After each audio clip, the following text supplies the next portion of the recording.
नमस्कार दोस्तों, आप सभी का स्वागत है हमारे YouTube चैनल पे। जैसा कि आप सभी को पता है कि पटवारी में नॉर्मलाइजेशन की प्रक्रिया चालू कर दी गई है।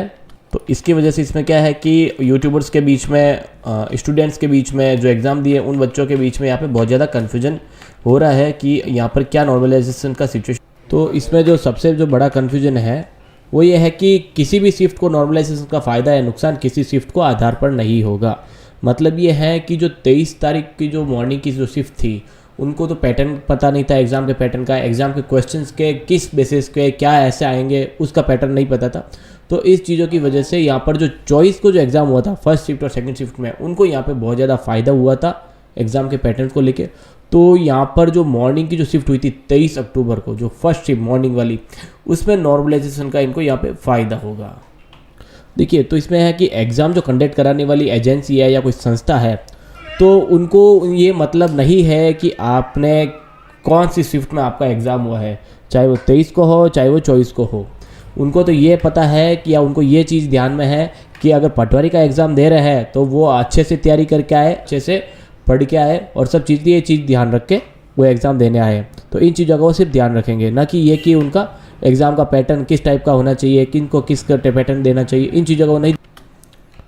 तो इसमें आपको भी कोई मतलब नहीं होना चाहिए कि आपके सामने अगर कौन सा पेपर आ रहा है तो उसका क्या पैटर्न है, किस टाइप का आ रहा है। तो ये भी चीज़ अगर आपको याद है तो कि बोर्ड पहले ही कह चुका है कि 23 और 24 अक्टूबर जो 4 पारियों का जो पेपर हुआ था उसका पैटर्न बिल्कुल समान होना होगा, सबका पैटर्न समान होगा, बिल्कुल बराबर रखा था।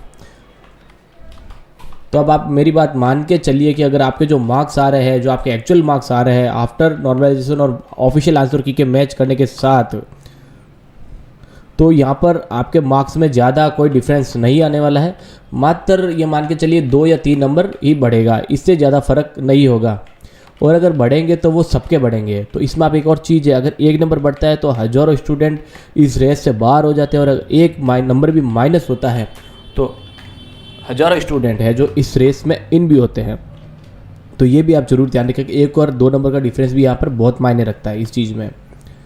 और यहाँ पे ज़्यादा से ज़्यादा 2 या 3 नंबर बढ़ सकता है। आपके अगर सपोज मान के चलिए 210 आ रहे हैं तो 213 या 214 हो सकता है। और अगर आप सोच के चलते हैं कि अगर 180 आ रहे हैं और आप सोच के 190 या 195 या 200 तक बढ़ जाए, तो ऐसा कुछ भी नहीं होने वाला है। ख्याली पुलाव ना पड़ाए।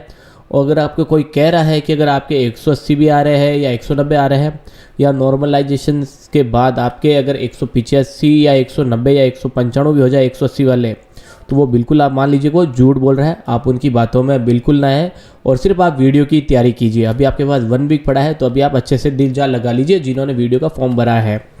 तो 180 से जो 180 या 100 नंबर वाले हैं, तो वो तो मान के चलिए उनका तो यहाँ पे सिलेक्शन नहीं होना है। तो यहाँ पे हम सिर्फ जनरल और मेल कैटेगरी की बात कर रहे हैं, जनरल कैटेगरी मेल कैंडिडेट की बात कर रहे हैं हम सभी यहाँ पर।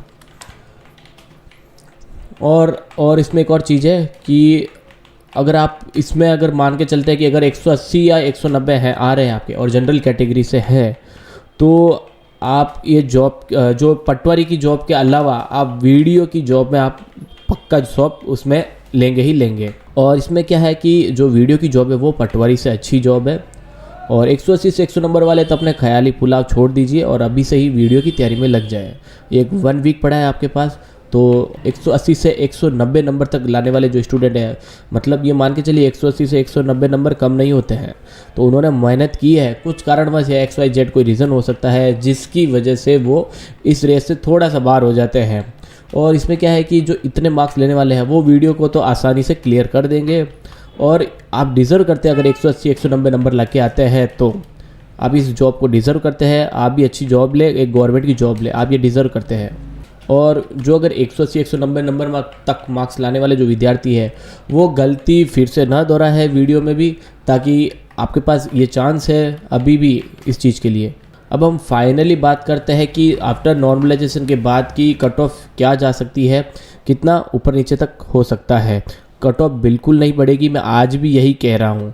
हमने कई सारे यूट्यूब के कमेंट्स पढ़े थे, तो उसके बेसिस पे हम आपको ये बता रहे हैं।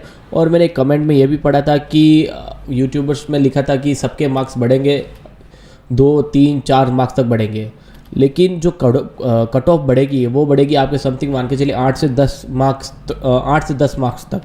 तो अब मान के चलिए जो मार्क्स तो बढ़ेंगे 2 से 3 तक, 2-3 तक बढ़ेंगे, लेकिन जो कट ऑफ बढ़ेगी वो बढ़ेगी 8 से 10 तक।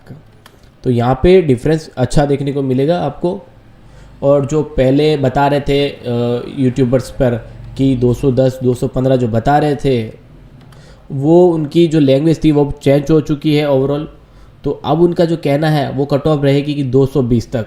लेकिन जो मैंने आपको कट ऑफ पहले भी बताई थी और जो मैं आज भी आपको कह रहा हूँ कि नॉर्मलाइजेशन के बाद जो कट ऑफ बताऊँगा आपको, एक्सपेक्टेड कट ऑफ रहेगी, तो वही कट ऑफ रहने वाली है।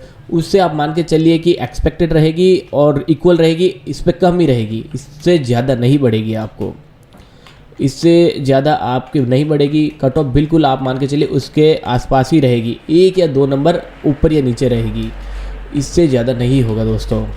ये हमने पूरा एनालिसिस करके बता रहे हैं आपको। ऐसा नहीं है कि मैं सिर्फ हम यूट्यूबर्स के पोल को देख के हम आपको बता रहे हैं या कमेंट्स के पोल को देख के। तो अब हम चलते हैं एनालिसिस के बेसिस पे आपको बताएंगे कि कैसे क्या चीज़ है और उसकी कट ऑफ क्या हो सकती है। तो अब हम देखते हैं कि यहाँ पर आपके जो टोटल क्वेश्चन थे वो 150 थे। आपको बिल्कुल आपने एग्ज़ाम में दिए होंगे, तो आपने एग्ज़ाम में दिए होंगे 125 से 135 तक। वो स्टूडेंट होंगे यहाँ पर जो बहुत अच्छे से तैयारी की होगी, हम सिर्फ यहाँ पे उनकी बात कर रहे हैं जो बहुत अच्छे से तैयारी की होगी और उन्होंने वेल स्टडी की होगी पटवारी के एग्ज़ाम के लिए।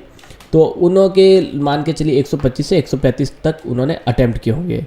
तो इसमें से आप मान के चलिए कि जो एक्सपेक्टेड जो रॉन्ग हो सकता है वो 15 से 20 तक हो सकता है। तो 100 इसमें टोटल है 150, अटैम्प्ट किया आपने 125 से 135 और रॉन्ग हुआ आपके 15 से 20। अब इसमें एक रेंज लेके चलते हैं और देखते हैं कि क्या डिफरेंस आता है। तो अब ये 135 से 125 का जो एवरेज निकलता है वो होता है 130। और अगर रॉन्ग क्वेश्चन का एवरेज मान के चलते हैं, जितने भी आपके रॉन्ग क्वेश्चन हुए हैं 15 के 20 के आसपास वालों का, तो उनका अप्रोक्स यहाँ पर 18 हो सकता है, 18 होगा मतलब यहाँ पर। ठीक है, अब देखते हैं यहाँ पर कि अब इस आधार पर हम देखते हैं कि 130 माइनस 18 मतलब 130 अटेंड किया माइनस 18 रॉन्ग हुए। तो इसमें से रॉन्ग करने के बाद बचते हैं आपके 112। अब इसको हम क्या करेंगे, 2 से इंटू 2 करेंगे। तो अब इसका होता है 224 224। अब 224 में क्या करना है आपको, 18 जो क्वेश्चन थे जो आपके रॉन्ग हुए थे उसके भी आपको यहाँ पर मार्क्स लेस करने हैं। तो यहाँ पर 12 मार्क्स 1/3 के बेसिस पे हम माइनस करते हैं, तो जो आता है रो मार्क्स वो आता है एक्चुअल मार्क्स। तो यहाँ पर आएंगे आपके 212 212। ये 212 वो मार्क्स आ रहे हैं जो मैंने आपको पहले कट ऑफ बताई थी उसके बिल्कुल हाईएस्ट पॉइंट पर आ रहे हैं। जनरल मेल की बात कर रहे हैं हम यहाँ पर।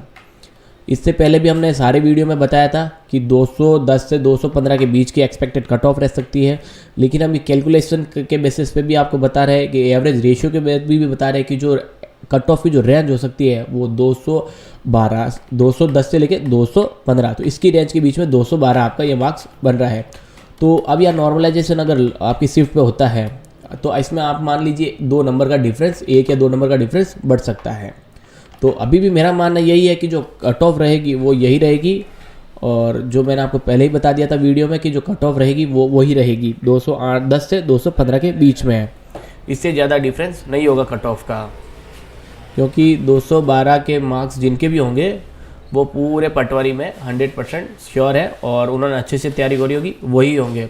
तो अगर 212 भी बन रहा है तो आप मान के चलिए ये वो ही विद्यार्थी होंगे जो मैक्स टू मैक्स 1000 से 1500 ही होंगे। इससे ज़्यादा आपके विद्यार्थी नहीं होंगे जिन्होंने 212 भी रीच किया हो।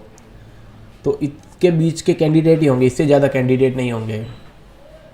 तो यहाँ पर 212 भी हम एक हाई रेंज मान के चलते हैं अभी यहाँ पर। अगर हम अब बात करते हैं डीवी के लिए, अगर 1.5 गुना भी बुलाते हैं तो 1.5 गुना कैंडिडेट बुलाते हैं तो 1.5 टाइम्स कैंडिडेट अगर बुलाते हैं तो उसकी कट ऑफ क्या रहेगी दोस्तों।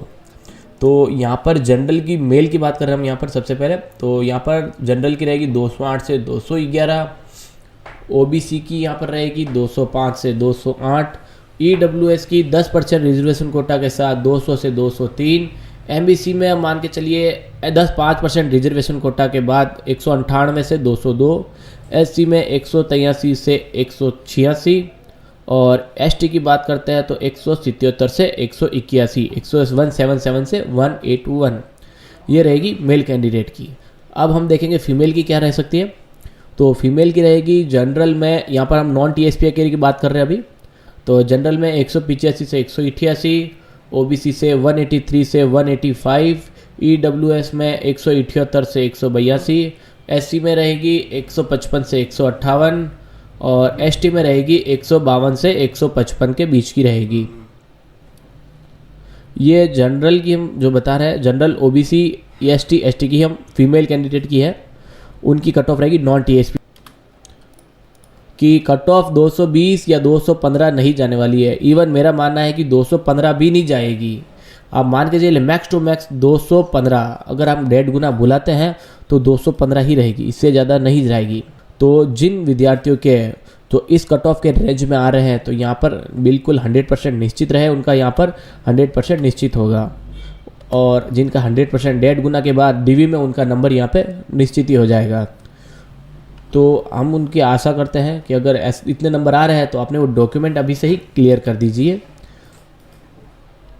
और जिनके मार्क्स कम आ रहे हैं वो वीडियो में मान के वो 180 190 नंबर वाले हुए थे, वो विद्यार्थी वीडियो की तैयारी करें। आप भी डिज़र्व करते हैं एक जॉब की, गवर्नमेंट जॉब की, क्योंकि 180 190 नंबर कम नहीं होते हैं। हो सकता है कुछ कारणवश आपके 180 190 कुछ कारणवश कम हुए हैं, तो वो वीडियो में आप क्लियर कीजिए और वो दो गलती फिर से ना दोहराए। वीडियो की एग्ज़ाम में भी अभी 1 वीक पड़ा है आपके पास, तो अभी सही है, उसको अच्छे से लग जाइए आप। और दोस्तों हम आपकी सफलता की कामनाएं करते हैं। जय हिंद, जय भारत, धन्यवाद।